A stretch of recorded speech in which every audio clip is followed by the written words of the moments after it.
हम लोग बेटा आज कुछ ट्रिकी क्वेश्चंस डिस्कस करेंगे करंट इलेक्ट्रिसिटी के। तो सबसे पहले जिस कॉन्सेप्ट पर क्वेश्चंस डिस्कस करेंगे हम लोग, वो कॉन्सेप्ट है ये relation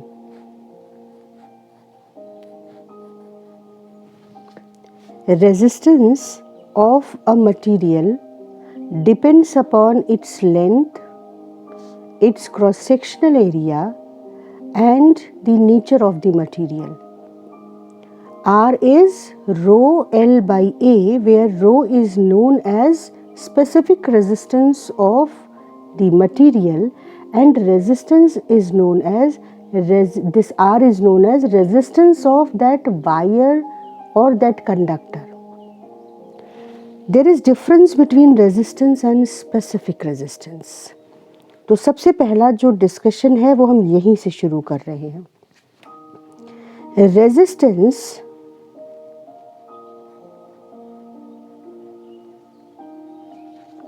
of a conductor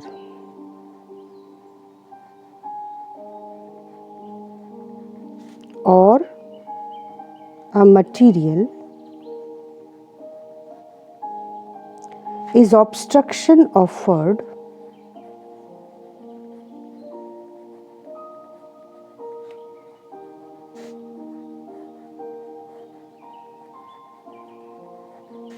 by material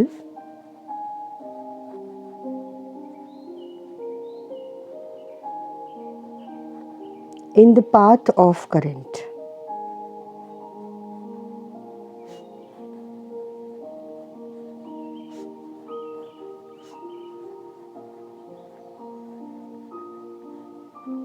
Right? And it depends upon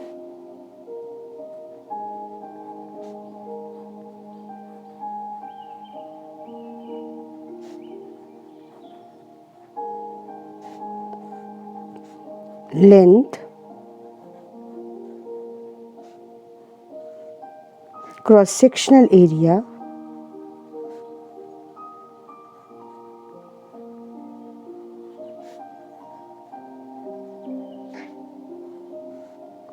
material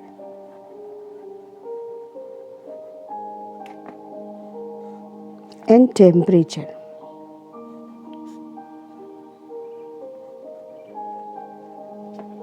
Right? But specific resistance, see, specific resistance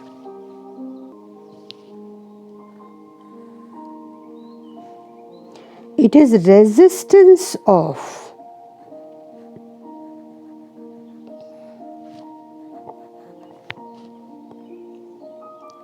a material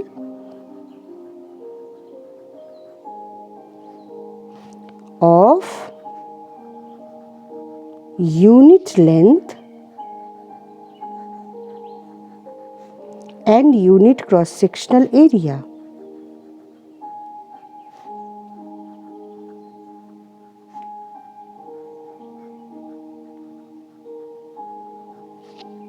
difference समझ आ रहा है? देखो,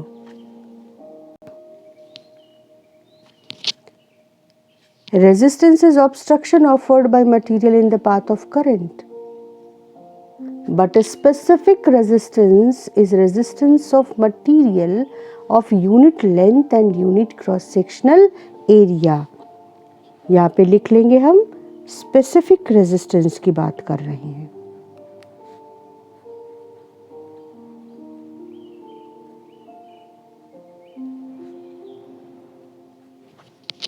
ठीक, अब ये and it depends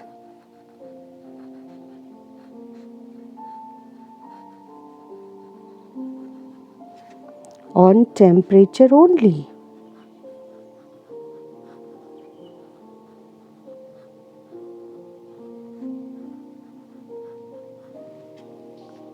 तो ये डिफरेंस देखो स्पेसिफिक रेजिस्टेंस और रेजिस्टेंस के बीच का, ये काफी इम्पोर्टेंट क्वेश्चन है।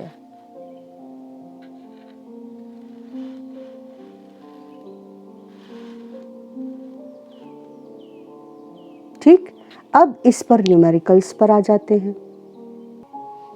अब देखो, क्वेश्चन को हम side by side parallel study करेंगे। A wire is stretched 3 times of its length. What is its new resistance? A wire is tripled on itself. What is its new resistance? यहाँ पे wire को खींच के 3 गुना कर दिया गया। तो अगर एक वायर स्ट्रेच किया जाएगा तो उसकी लेंथ तो 3 times हो जाएगी, लेकिन उसका डायामीटर कम हो जाएगा। ठीक, और क्योंकि वॉल्यूम मटेरियल का सेम रहेगा तो हम कहेंगे कि इनिशियली जो उसकी लेंथ थी और उसका क्रॉस सेक्शनल एरिया था, उसका प्रोडक्ट फाइनल लेंथ और फाइनल क्रॉस सेक्शनल एरिया के बराबर होना चाहिए। तो जो नया एरिया होगा वो पुराने एरिया से इस रिलेशन से कनेक्टेड होगा। ठीक, अब हम क्या करेंगे, let the initial area be A. Length कैसे चेंज कर रही है, देखो L2 जो है वो पुराने एरिया लेंथ की 3 times हो रही है। It is stress 3 times of its length. तो ये दोनों जो वैल्यूज हैं ये यहाँ रख दी, तो देखो क्या मिलता है। A2 is L1 upon L2 जो कि 3L1 है और एरिया है A। L1 कैंसिल हो गया तो जो नया एरिया है वो हो जाएगा A/3। तो हमें क्या समझ आया, एक कैलकुलेशन डायरेक्ट समझ आया कि अगर लेंथ 3 times होगी तो एरिया 1/3 हो जाएगा। और यहाँ ये ध्यान रखना कि एरिया किसी वायर का πr² होता है। अगर रेडियस इन्वॉल्व होगा तो स्क्वायर ऑफ रेडियस होगा। तो जब रेडियस या डायामीटर इन्वॉल्व होगा तो कैलकुलेशन में फ़र्क आएगा। लेकिन अभी हम इसे कॉम्प्लिकेट नहीं कर रहे हैं, हम इसे क्रॉस सेक्शनल एरिया लेके चल रहे हैं। तो हमने देखा कि लेंथ अगर 3 times हो जाती है, यहाँ है वो डेटा, तो एरिया 1/3 हो जाएगा। और अब यहाँ पर आप सीधे सीधे लगा दो, रेजिस्टेंस इज ρL/A। मेथड देखो करने का। आप पहले इनिशियल सिचुएशन के लिए ये इक्वेशन लिखो। इनिशियली अगर रेजिस्टेंस R हो तो मटेरियल का स्पेसिफिक रेजिस्टेंस ρ मान लें, इनिशियल लेंथ L मान लें और क्रॉस सेक्शनल एरिया A मान ले, तो इनिशियली रेजिस्टेंस इस तरह से लिखा जाएगा। और फाइनल सिचुएशन क्या हो गई,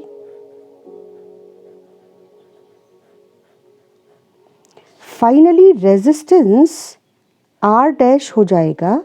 स्पेसिफिक रेजिस्टेंस पे कोई फर्क नहीं पड़ेगा, ये सिर्फ तभी बदलेगा जब या तो मटेरियल बदले या टेम्परेचर बदले। लेकिन लेंथ अब पुरानी लेंथ से 3 times हो चुकी है और एरिया अब पुराने एरिया का 1/3 हो चुका है। तो R' अपॉन R, हमेशा जब कभी भी इस तरह का सवाल आए तो पुराने केस के लिए इक्वेशन लिख लो, नए केस के लिए इक्वेशन लिख लो और फिर R न्यू को R ओरिजिनल से डिवाइड कर दो। तो तुमको देखो क्या मिलेगा, ρL/A 3L/A/3। ये A/3 का 3 ऊपर जाएगा तो एक्चुअली 9L/A हो जाएगा। ठीक, और R क्या है, ρL/A। अब A कैंसिल हो गया, L कैंसिल हो गया, ρ कैंसिल हो गया। तो तुम्हारे पास देखो क्या इक्वेशन आई, R dash is equal to 9 times r। बस हमारा आंसर आ गया। और सेम सिचुएशन देखो यहाँ पर क्या है, wire is tripled on itself. तो हम इस सॉल्यूशन को लेफ्ट में बराबर रखते हैं और इसको सॉल्व करते हैं। तो अब क्या हुआ, अगर आप L1A1 is equal to L2A2 देखो तो A2 will be length originally अगर L है और बाद में ट्रिपल्ड ऑन इटसेल्फ का मतलब क्रॉस सेक्शनल एरिया 3 टाइम्स और लेंथ L/3 हो गई, यानी L2 L/3। और एरिया अगर A हो, ओरिजिनल एरिया हो A और ओरिजिनल लेंथ हो L, तो L2 क्या है, ट्रिपल्ड ऑन इटसेल्फ मतलब अपने ही ऊपर 3 बार उसको ओवरलैप कराया, यानी लेंथ पहले से 1/3 हो गई। तो एरिया क्या हो जाएगा, देखो ये L चला गया और नया एरिया पुराने एरिया का 3 टाइम्स हो जाएगा, ये 3 ऊपर चला जाएगा। ठीक, तो लेंथ अगर 1/3 होगी, लेंथ अगर यहाँ पे हम इसको नोटिस करें कि लेंथ अगर L/3 होगी तो एरिया 3 टाइम्स हो जाएगा। तो अब यहाँ पर फिर से हम सेम इक्वेशन लिख लेते हैं, R is row L/A।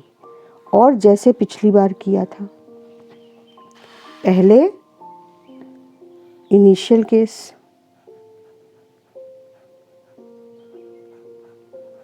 Initially मान लें कि रेजिस्टेंस R था, स्पेसिफिक रेजिस्टेंस रो था, इनिशियली लेंथ L थी और एरिया A था। फाइनली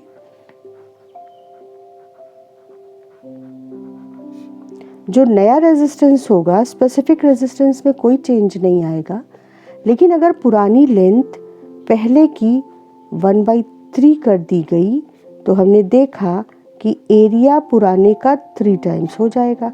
तो नया एरिया 3A और नई लेंथ L/3। अब रो ये 3 और ये 3 मिलकर हो जाएंगे 9A।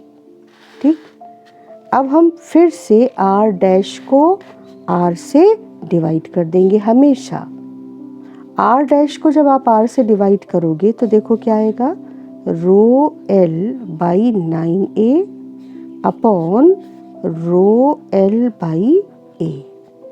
रो LA ये तीनों चले गए, तो तुम्हारा जो नया रेजिस्टेंस आया वो आ गया 9R/9। ये R डैशेस R और ये देखो ये डिनोमिनेटर में है तो ये नीचे जाएगा, तो R/9। तो ये दोनों कैलकुलेशंस अगर आपने ठीक से समझ लिया तो फिर इस तरह का कोई भी सवाल हो, स्ट्रेच किया या अपने ऊपर ओवरलैप किया,